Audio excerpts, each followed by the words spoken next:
aussi vous rêvez de tout quitter et partir vivre sur une île, alors cette vidéo est faite pour vous.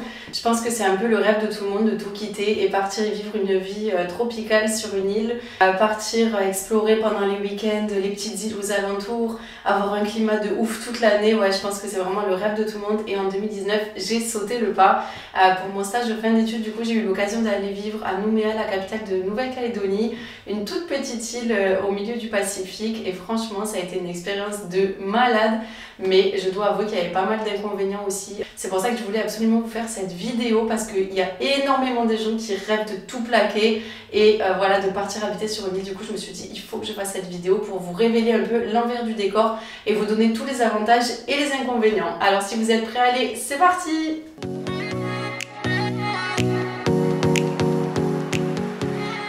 Bon, alors les amis, la première chose, je pense la plus importante à garder en tête, c'est que venir habiter sur une île et y aller en vacances, c'est vraiment deux choses complètement différentes. Déjà parce que quand vous partez en vacances quelque part, vous avez quand même un budget qui est alloué aux activités. Vous n'avez pas du coup à louer un appart, à faire des courses, vous êtes généralement à l'hôtel. Donc voilà, c'est quand même complètement différent de vivre vraiment comme un local et de partir 2 semaines quelque part en vacances. Alors oui, forcément, évidemment, il y a énormément d'avantages à vivre sur une île dans le Pacifique. Évidemment le climat c'est un des gros avantages, donc oui il fait beau globalement toute l'année, il y a un climat de fou. Moi j'y suis allée à peu près à la période avril, mai, juin, et c'est clair que là-bas, même si c'est considéré hiver, il faisait quand même genre 20-25 degrés, on pouvait se baigner, rester dans l'eau toute l'après-midi. Il faisait beau quasiment tous les jours, il pleut très peu, donc ouais, c'est sûr que le climat c'est quand même un gros avantage. Alors ensuite on va avoir évidemment le lieu en lui-même. Il y a des paysages magnifiques, il y a beaucoup d'activités super cool à faire, de la plongée sous-marine, du kitesurf, de l'apnée, du paddle, du kayak, de la randonnée. Enfin franchement il y a plein de coins hyper sympas à visiter et il y a énormément d'activités très très sympas à faire, même avec un budget quand même assez restreint. Vous pouvez facilement aller vadrouiller, louer une voiture ou voilà, ou partir pas très loin pour explorer, et c'est sûr que ça fait partie quand même des avantages. Alors un autre gros avantage qu'il y a du coup d'habiter sur une île, en tout cas là où j'étais, donc une île du Pacifique, c'est que oui on a une vie paisible, loin du stress des grandes villes. Moi en l'occurrence j'ai habité que dans des grandes villes toute ma vie, donc c'est clair que là c'est une vie quand même qui est assez relaxe, les gens se prennent pas la tête, ils sont tout le temps à la cool. Oui, quand tu sors du boulot, tu vas boire ton petit cocktail avec des tapas sur la plage, tu retrouves tes potes. Voilà, les gens de manière générale sont cool, il n'y a pas vraiment de stress, on ressent vraiment que c'est une vie complètement différente de ce qu'on vit quand on est dans une grande ville, et les gens sont de manière générale assez relax. Donc c'est plutôt paisible et ça change du coup, comme je vous le disais, du stress des grandes villes. Il y a un autre gros avantage si vous êtes un entrepreneur, que vous êtes en freelance pour bosser là-bas. Fiscalement c'est très très avantageux. Après je pense que ça dépend des îles, ça dépend de l'endroit que vous allez choisir pour habiter. Mais fiscalement du coup il y a quand même beaucoup d'avantages. Donc pour les entrepreneurs, il y a des îles où vous n'allez carrément pas être imposé, surtout si vous avez des clients à l'étranger. C'est vraiment un super avantage pour vous. Si vous êtes à votre compte, vous allez pouvoir du coup avoir des revenus nets, où vous n'aurez pas du coup d'impôts et de taxes sur votre revenu. Donc ça c'est vraiment quelque chose à prendre en compte. Après c'est sûr que si vous êtes salarié, je vais y venir après dans les désavantages, vous verrez c'est un peu plus compliqué pour vous. Ensuite les amis, on m'avait dit ouais tu verras les gens là-bas ils sont assez fermés, c'est difficile du coup quand on est une personne qui vient de France de se faire des amis là-bas et de rentrer dans un cercle. Ils nous voient un petit peu comme des personnes qui viennent piquer leur boulot et tu verras, voilà, c'est impossible de s'intégrer. Alors personnellement de mon expérience j'ai trouvé que c'était complètement faux. Après je pense que ça dépend carrément de sur qui on tombe, mais moi personnellement les Calédoniens je les ai trouvés archi sympas. Ils m'ont très bien accueilli, même les personnes des îles Loyauté par exemple, voilà, qui venaient des îles alentours, ils étaient très très sympas. Après j'ai sympathisé forcément aussi avec des Français qui étaient là-bas pour le boulot, mais de manière générale j'ai trouvé ça hyper facile du coup de se faire des amis, de se faire un cercle, et j'ai pas eu du tout ce souci. J'ai trouvé les Calédoniens très sympas. Maintenant qu'on a vu un petit peu les avantages à vivre sur une île, on va voir maintenant malheureusement les désavantages, parce que je vous avoue que ça a été quand même une expérience assez mitigée pour moi, et même si j'ai kiffé cette expérience, il y a eu pas mal de désavantages et vous allez voir il y a des trucs de fou que j'aurais jamais soupçonné avant d'être là-bas sur place. Je vais tout vous dire. Bon, alors la première chose qu'on peut s'imaginer facilement, c'est le prix. En fait, comme c'est une île, il y a tout qui est importé et forcément, il y a tout qui est 20 fois plus cher. Donc, par exemple, quand tu vas au supermarché, vraiment, tu manques de faire une attaque cardiaque, tu te demandes s'il n'y a pas eu un crash boursier, tu cherches un pot de pâte à tartiner, c'est 10 euros, tu veux acheter le moindre truc, un paquet de quinoa, c'est 12 balles, enfin bref. Moi, j'étais nourrie et logée, du coup, vu que je bossais dans l'hôtellerie. Mais bon, vous imaginez bien que la bouffe qu'on avait, c'était pas la bouffe qui était servie aux clients, c'est normal.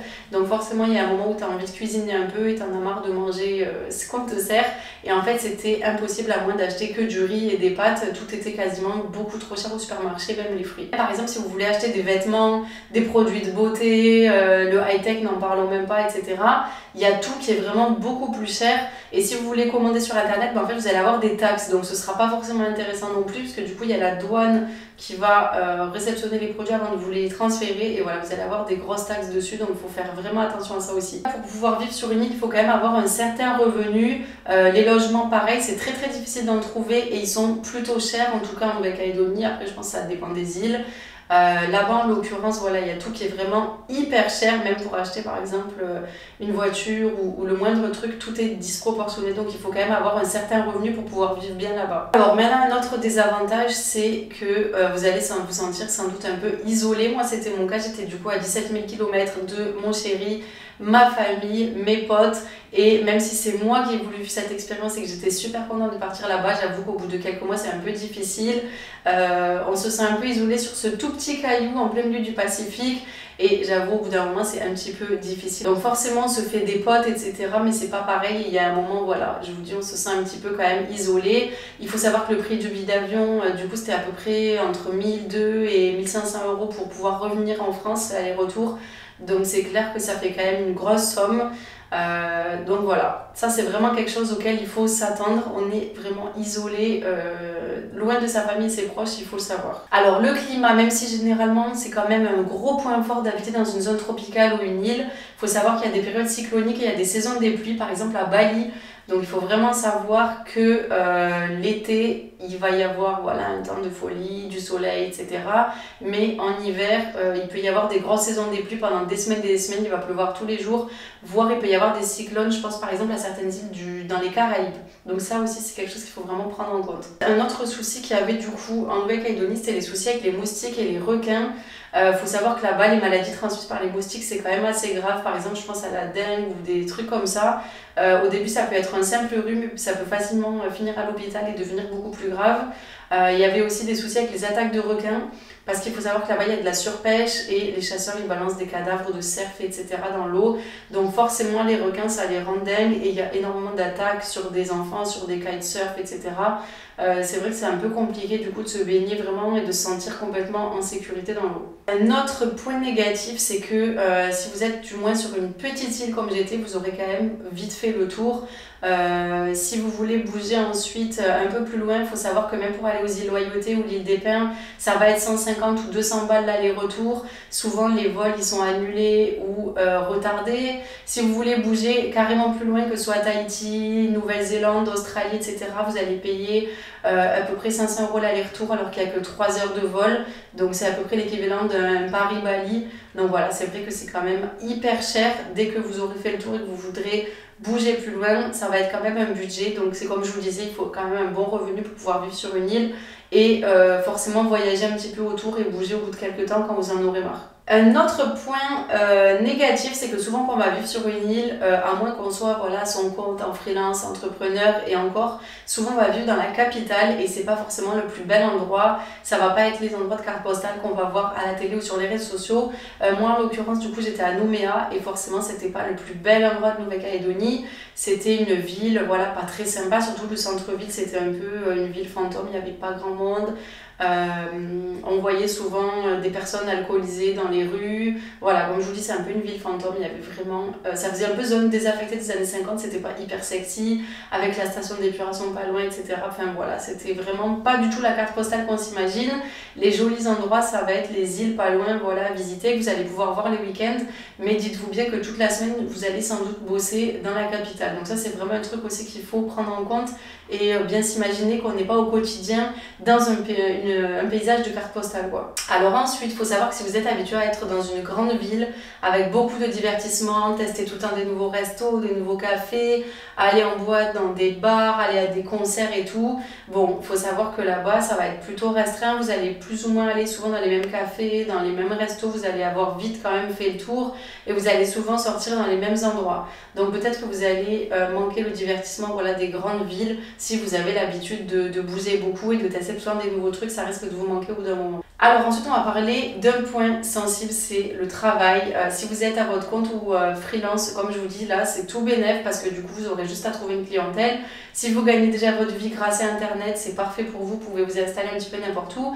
Ceci dit, si vous êtes salarié, que vous allez chercher un taf, ça va être vraiment compliqué parce qu'en fait c'est les personnes locales qui vont être favorisées du coup par les lois, c'est souvent le cas, c'est le cas en Nouvelle-Calédonie et en fait votre employeur va devoir prouver que vous avez certaines compétences que les gens sur place n'ont pas. Donc voilà, là ça va être un peu compliqué pour vous.